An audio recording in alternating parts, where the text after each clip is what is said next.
The scene is set in Nobility Hill. John Stanso walks around the beautiful, well-paved streets with his two retainers, Jason and Geoffrey. John breathes in the air, unneeded, but the sweet scent of the rose gardens and fresh pine is worth appreciating. His slow gait loops around the domain given to him by Lysander Eudocia. Every street they go past, John makes small comments, adding them to the list in which Geoffrey is noting down. John is particularly interested in the intersections, traffic lights, areas that are more difficult to see around, the dark alleys, the cul-de-sacs, making sure that he is aware of this domain. He stores every street, every cobble, every blind turn, every deep shadow within his mental library, storing it away in a new classification, his domain.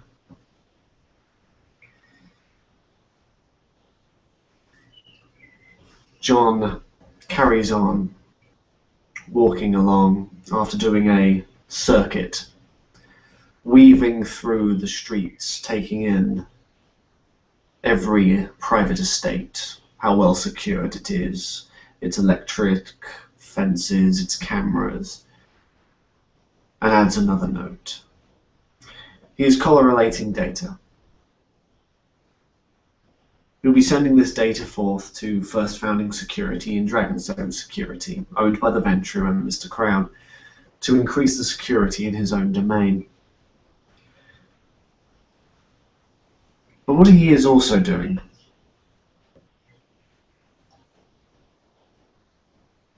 is making sure that he will be the first to hear if any miscreants are feeding or even entering this domain. And he does this in a very simple way. Jason goes off while Geoffrey and John continue their walk and comes back with the car. The car is filled with fruit baskets, little ornately wrapped gift bags. Quite expensive. They all hold various ripe fruit, a few sugared sweets, a bottle of wine. Nothing that John's created, something affordable but still classy. John's knowledge as a sommelier helps him in this. He does not want to appear to be not one of the community. And in turn, himself and Geoffrey knock on every door.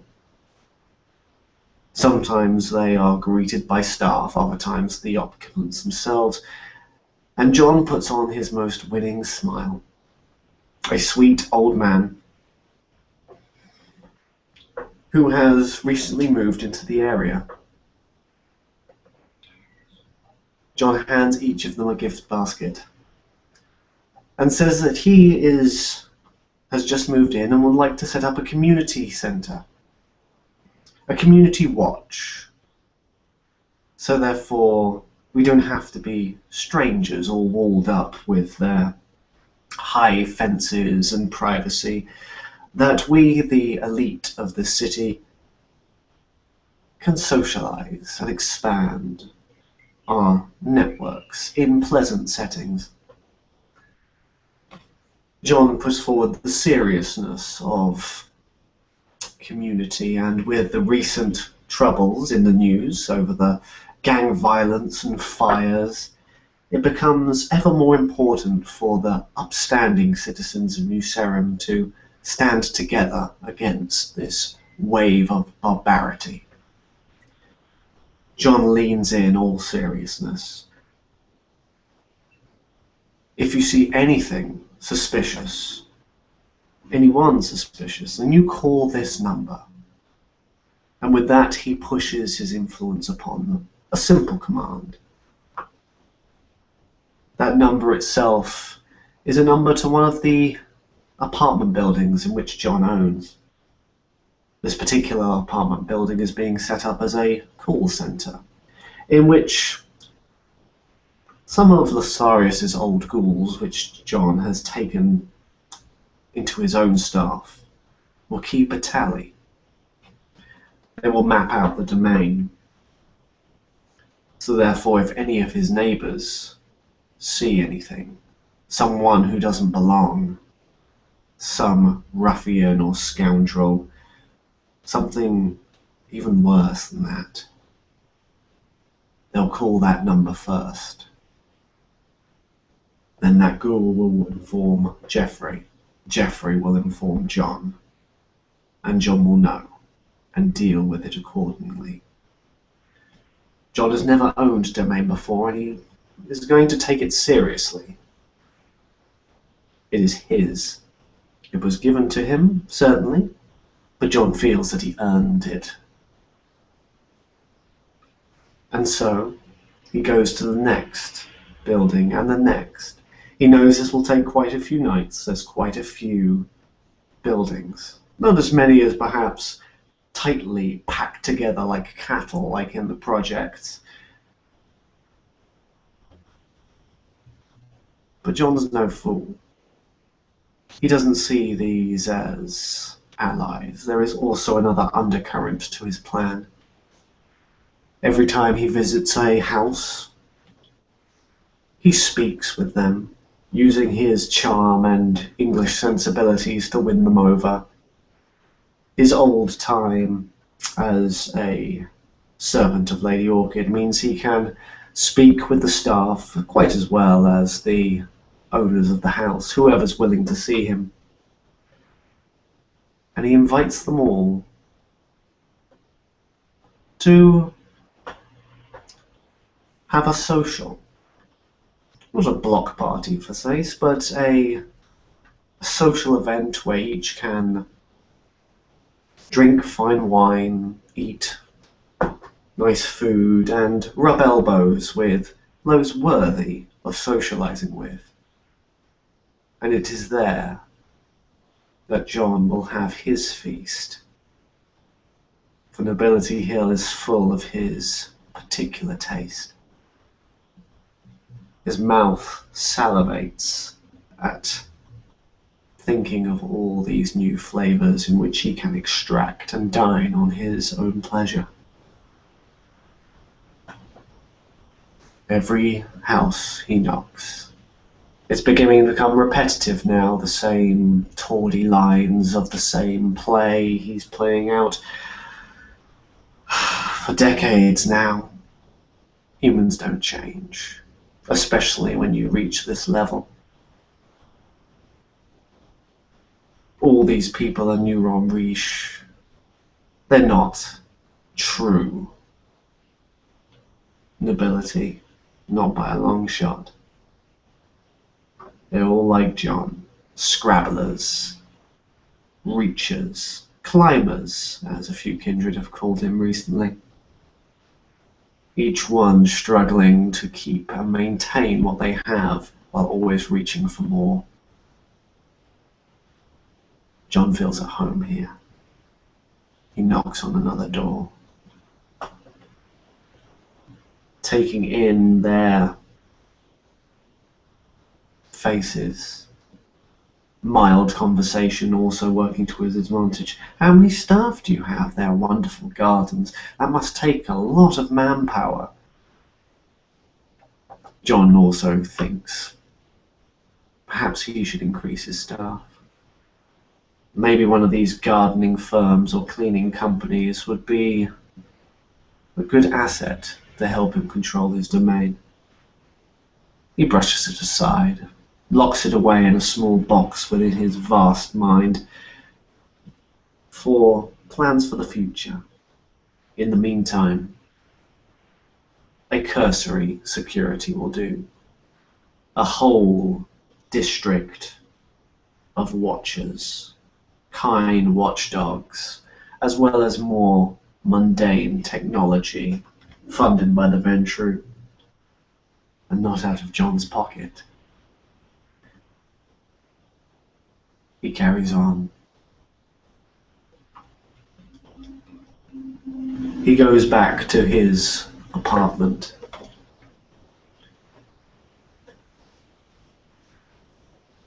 Trading a few words with the security guard, he starts to explore the rest of the building, not just his own. Marks out the penthouse as a place that he will entertain. He goes over with Jeffrey a few items he would like to spruce up the place. Some furniture, some storage, a handy selection, perhaps even hire a caterer or a chef to make sure that the mortals aren't suspicious. He goes to another apartment, notes down their position, and he wanders around the apartments, noting every exit, every viaduct, every possible escape that he can, every defensible position, every place that might be perfect for a sniper. And he starts allocating these apartments to his staff. Jason, close by but far enough away, his gruff manner John doesn't want to deal with every evening, but making sure that he has a direct line and also an apartment with a good view of the courtyard in case some wandering kindred needs to be shot down. Jeffrey, of course, closer, so John can watch him, but also so he can cater to his needs. John sets up a couple of the apartments as spares. One he will actually sleep in, the others in which he'll entertain. This takes a lot of the evening. He sighs and rubs his bridge of his nose, takes off his glasses and begins to polish them idly. So much in this city I have to deal with now. So many things to manage, to maintain. Who'd have thought it would happen so quickly? Well, it was obvious it would happen eventually. True ability cannot be masked behind fools and overprivileged kindred too long. Eventually, even the lowliest Nosferatu or maddest Malkavian knows that John is the true power of the Ventrue. But he still has so much to do. I have grown so quickly, he muses to himself. It is time to hang back. My sire always said that one who continues reaching ends up losing everything. And so John takes the wisdom in the words, the scarce few that ever came out of that completely idiotic, cruel bastard of a sire. But he will heed. John will maintain this new empire, this new network. He will run it well. He does not need to reach any further for the moment until he is comfortable, until this new skin soon grows tight and he needs to grow again. The city is changing. The Ravenos are going. John is a little sad about that. He had hoped that one of his machinations would see them be crushed under his boot, that Marat would see with his arrogant little eyes how John had bested him. Another night. Even Mr. Dunsern is going. Eventually. John rubs his hands with glee. When he is gone, there will be nothing stopping me. I must acquaint myself to the new Giovanni. See if they are worth the trouble it would cause to pit myself against them.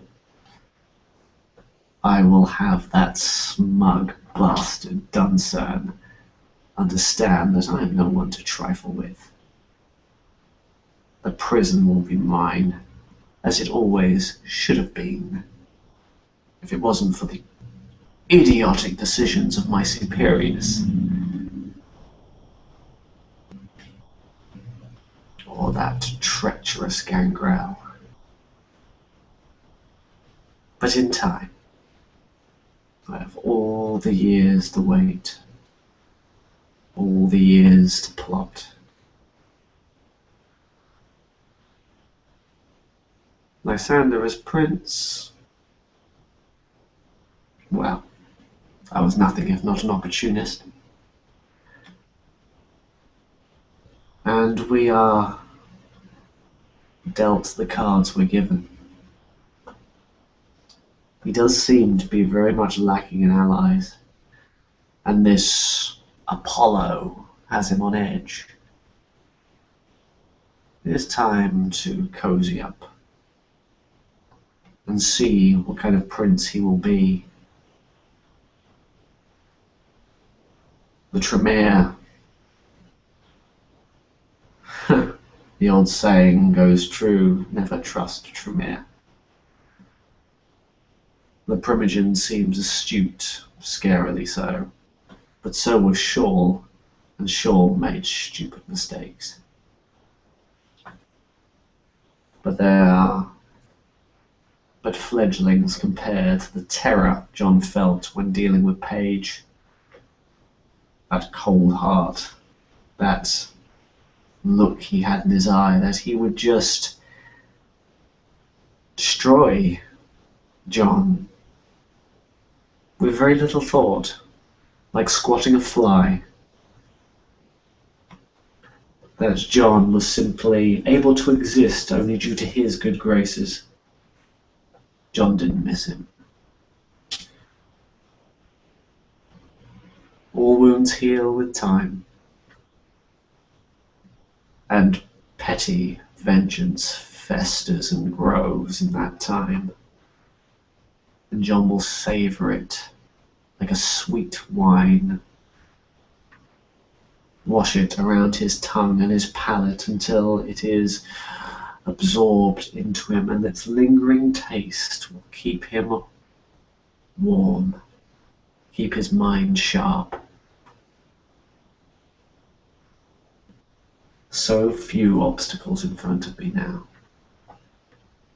So few kindred truly worth merit.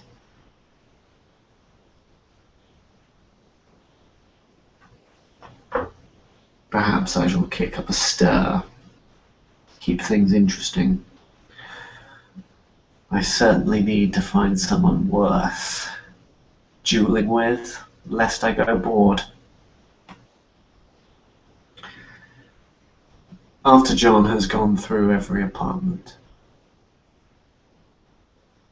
sent off the emails and correspondence towards Mr. Crown and the heads of security within the different facilities, John relaxes in his sofa, staring out over his new domain. Yes, this will do nicely.